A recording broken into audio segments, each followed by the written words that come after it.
Hello everyone and welcome to this week's episode of the Aftermath series. Let us waste no time at all and dive right into this week's episode of Critical Role. So we begin this episode in The Invulnerable Vagrant with the battle with Juriel, the inevitable end. And this fight was deadly.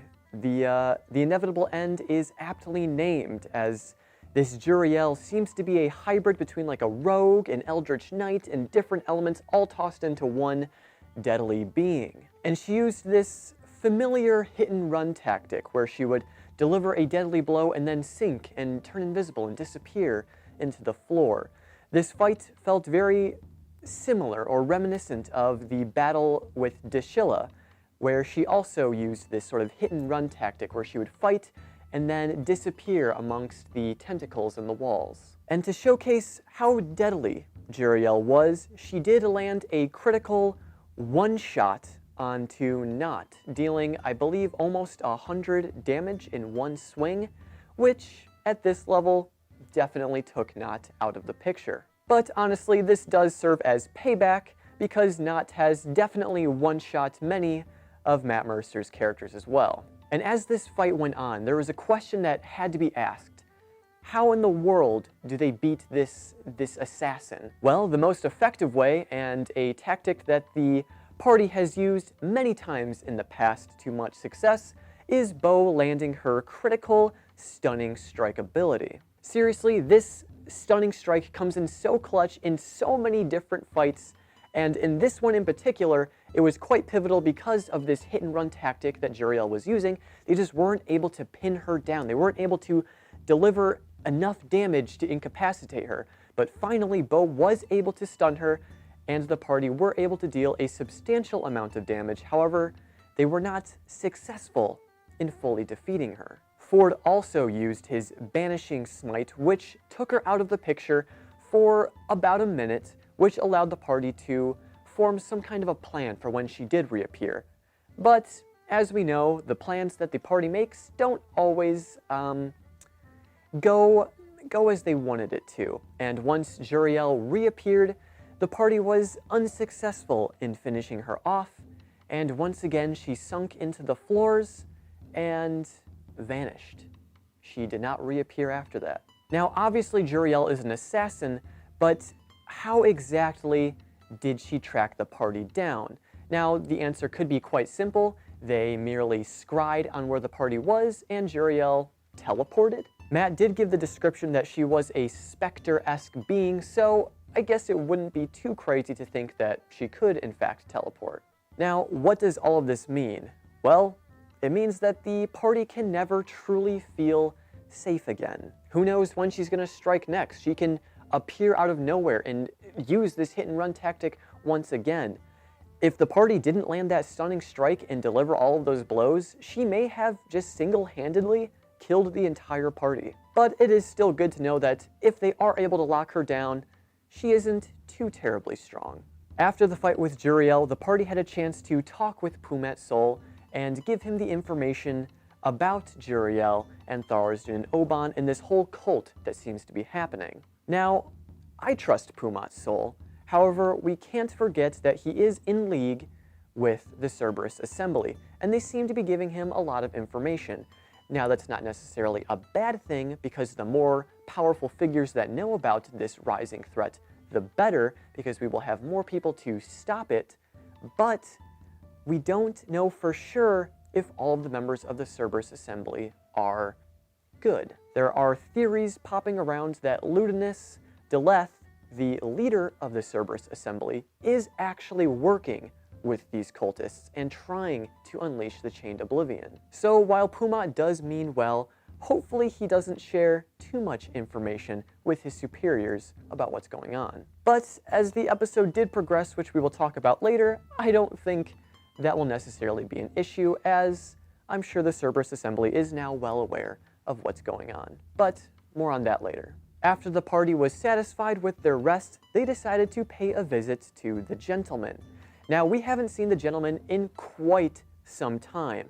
I believe the last time we saw him was in the mid-20s. Not only is the party seeking the gentleman for potential information, but Jester also wants to reconnect with her father, as it was discovered that the gentleman could possibly be Jester's father. And before the party left to meet with the gentleman, there was a conflicting conversation. Jester is experiencing so many different emotions about finally confronting him, because the last time Jester saw the gentleman, she had no idea about their potential connection. The party is trying to help Jester with these emotions she's going through, particularly Bo, since we all know that her relationship with her father isn't that great. So she's trying to help Jester have some kind of a relationship with her father that Bo didn't have.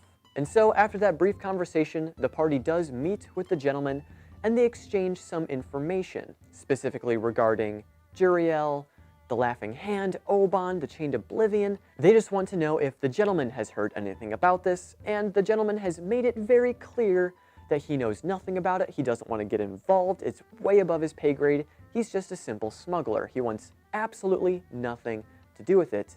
And he just kept making that very clear, which we know that the gentleman is a shady fellow.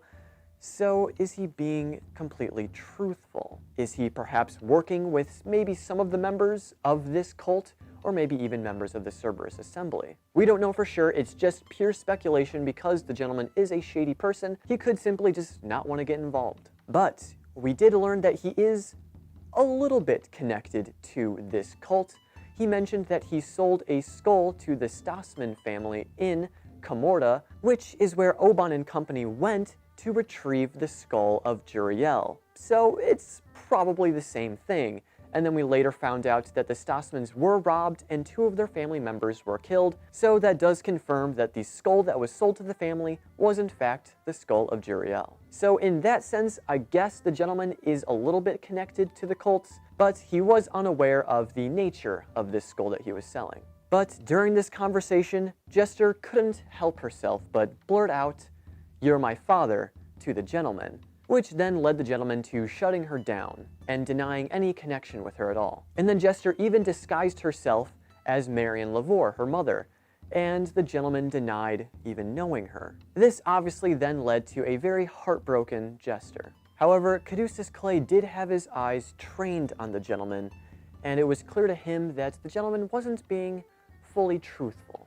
But more on that later. After this meeting with the gentleman, a few side conversations were had, specifically with Bo and Knot. They continued their conversation that they had the previous episode, where they were going to confide in each other and share a secret that they haven't told anyone else. Knot explained to Bo that she was attracted to Caleb back when they first met in prison.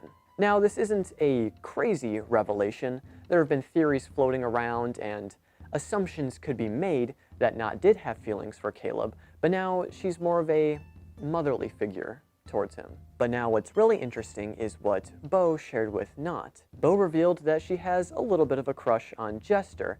Nothing that she's going to act on, just that there are some kind of feelings there for her, which caught me off guard a little bit. I merely thought they had a strong friendship, but I guess with the past few episodes, something more has formed. Will this go anywhere? Most likely not, but I'm sure it will come out eventually, and a conversation between Jester and Bo will be had regarding these feelings. But after all these conversations were had, the gentleman offered sanctuary in his bar, and the party were able to safely get a night's rest. However, a figure popped in that alerted Jester during everyone's rest. Jester followed this figure outside of their bedchamber, and it was the gentleman. And he poured a few drinks and sat at the bar. Jester took this as an invitation and sat down next to the gentleman. And the gentleman dropped a bunch of lore and backstory on us. He does, in fact, know Marion. However, I will say this before I go into his backstory, he still denies being Jester's father. Now, he did tell us a long story about his relationship with Marion, how he started off as a merchant sailor and gazed upon her beauty and just had to be with her, but he felt like he needed to prove himself and gain more riches to earn her favor, and so he took on more daring missions to earn more coin. However, during his travels, he was captured by pirates and taken to Darktow, where then he himself became a pirate and started earning a reputation for himself, an unsavory reputation. He eventually became so well seated within this Dark Toe pirate community that he didn't want to bring Marion down with him.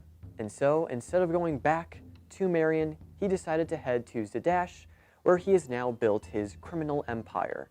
After all he's done to earn Marion's favor, trying to make a name for himself, now that he has made a name for himself, he doesn't feel like he's worthy because the name he's made for himself, well, might not be what Marion wants. But Jester does still have hope. She suggested to the gentleman that he should just leave this life of crime and go live with Marion, because Jester did say that Marion has loved no one else since the gentleman has left. But in the gentleman's eyes, that's just a dream that he will never have. And although the gentleman is still denying that he is Jester's father, Jester is still seeing him as a fatherly figure. Overall, this was just a very nice heart-to-heart that we got between Jester and the gentleman. We got to see a side of the gentleman that we haven't seen before. And now moving on with the episode, the party awake in the morning, well-rested and ready to take on their next objective, which is going on the offense and trying to confront the cultists directly and get Yasha back. Now to do this, they went back to Pumat Sol, where they asked him to scry on Yasha. Pumat Sol scried on Yasha, and it was discovered that the cultists are heading to Rexingtrum, which is home of the Cerberus Assembly and Astrid. And now with this newfound knowledge, the party now knows where the cultists are heading. And so now they're going to try to call on all of their allies that they have, gather all of the resources at their disposal to try to stop them. It really feels like an Avengers Assemble type moment. They're going to be getting help from the Cobalt Soul, they're going to be getting help from Allura, maybe even the Taldora Council. There are so many powerful figures that are going to be coming to the aid of the party to try to stop these cultists once and for all. It's very clear we're reaching some kind of a climax with all of these different story threads. And to make matters even worse, once the party gets to Rexingtrum after teleporting there, there seems to be a Kreen assault on Rexingtrum. So not only do the party have to deal with the cultists, they also now have to deal with the dynasty assaulting the capital city of the Dwendalian Empire. However, a scry done by Jester on Vence, it is revealed that this assault is merely a diversion. Vence seems to be meeting with a priestess of Pelor. Now, what's disturbing about that is that we know that Pelor was one of the ones responsible for sealing away the Chained Oblivion. So why is now a priestess trying to unleash the Chained Oblivion? How far does the corruption of this cult go? And Vence saying that this assault is a diversion, does this now confirm that the war between the Empire and the Dynasty is merely a cover for the real motives of this cult? I guess we're gonna just have to wait and see, but it does appear that one of these chains that bind the Chained Oblivion is within this temple to Pelor. So we can only assume that that's where Yasha and company are heading, and that's where the party is going to be heading as well. So finally, after so many defeats that the Mighty Nine have been having, they finally have the resources, the allies, to strike back. Will this finally be their chance to defeat Obann once and for all? Will they finally get back Yasha? I guess we're just gonna have to wait and see, as we are heading towards a climactic battle. But with all of that being said, we are going to wrap up. Let me know all of your thoughts, feelings, and emotions in the comment section down below. As always, I hope you all have an absolutely wonderful rest of your weekend, and I will see you all next week.